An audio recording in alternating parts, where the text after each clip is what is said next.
పరిస్థితి ఉంది. నేను తుగతు నుంచి వచ్చిన గద్దర నాకు పాడబడతాడు.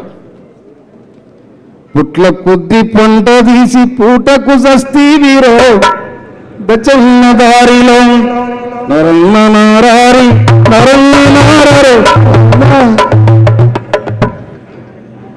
అద్దాల మేడగట్టి ఆకులల్ల బంటివో దచ్చన్న దారిలో.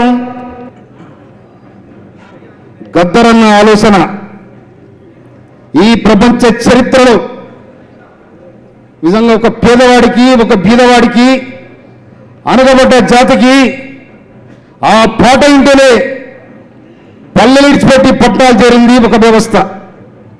ఆ వ్యవస్థ ఇవాళ మళ్ళీ మొన్నటి దాకా 10 ఏళ్లలో లేచిపోతున్నది. ఆ గద్దరన్న పాట ఇని పరుగులు పెట్టే వాళ్ళు మళ్ళా మాదొచ్చినట్టు మళ్ళా అడవుల ఊర్లలో పరుగులు తీశారు. అందుకోసమే 10 ఏళ్ల తర్వాత కథం పెట్టింది ఈ రాజ్యం. మిత్రులారా, నేను తెలంగాణ ఉద్యమంలో ఉన్ననాడు బండి యాదగిరి రాసిన పాట ఆనాడు వైజాగ్ రాయలే.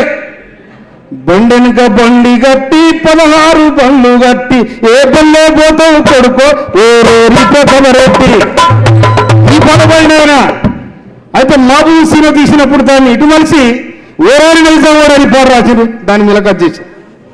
కనుక ఆ చరిత్ర ఆ పరిస్థితులు ఇలా గద్దరన్న పాట ఇంటేనే ఇది ఒక విప్లవోద్యమం. ఇది ప్రజల గుండెల్లో నాటకపోయిన వ్యవస్థ అనేది అవతల వర్గానికి అర్థమైంది, ఇవతల వర్గానికి కడుపుమైనది.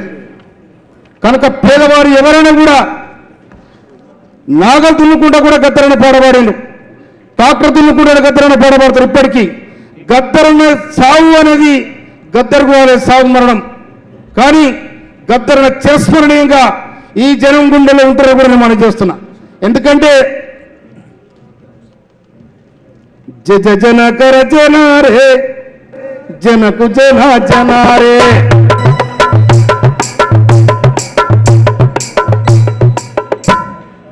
జన కర జనారే జనకు జన జనారే ఎటలు వసిన పూలోడా ఎటలు వసిన చిన్నోడా ఎన్నాళ్ళ ఈ తిన్నావో కూడా ఉన్నావు ఉన్నాడు తెగ చిన్నోడు నీవు సురుదానికి సాగపోడు. జన కర జనారే జనకు జన జనారే మరోను నారో నరరో నరరో నరరో అంటే నేను ఆ గద్దరన్న పాటను ఆరాధించుకున్నా కాబట్టి నా ఒక్కరున్నప్పుడు కూడా వాడుకుంటా. నా పొలకారు తిరుగుతుంటాను ఆ వరాల నుంచి కూడా ఈ పాట పాడుకుంటారు. వరాల నుంచి పాట నాయంటే వచ్చి ఏందని కథ పడతాం అంటే ఆ పాట దుక్కులో దున్నిన రైతు సేతులకు బెడీలందుకు రోరన్న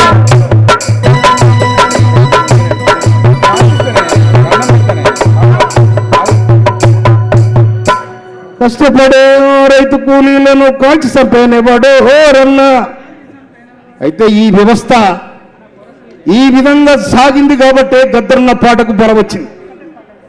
ఎక్కడైతే కాల్పులు జరిగిందో దాని మీద గద్దరన్న పాడబాయిండు, ఎక్కడైతే దోపిడి జరిగిందో ఆ దోపిడి మీద గద్దరన్న పాడబాయిండు, ఎక్కడైతే కుల వ్యవస్థ ఉందో కారం చేడు వ్యవస్థ మీద దళిత పురులమ్మ అనే పాడబాడి ఈ వ్యవస్థనే ఇది చరిత్రలో దళిత తిరుగుబాటుకు సంకేతం పంపిన పాట. అది సుందూరులో కానీ కారంచేడులో కానీ ఎక్కడ కూడా అన్యాయం ఎక్కడ జరిగితే అన్యాయం కాడ గద్దరన్న పాట ఉంటుంది.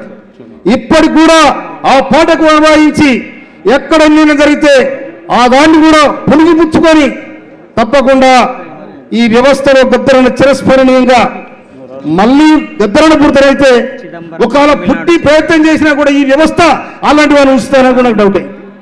ఎందుకంటే ఒక్క పాటతో చంద్రబాబు నాయుడు రాజ్యం కూలిపోయింది. పాటలు పాడే ఆటగాని పై చూట ఎవడు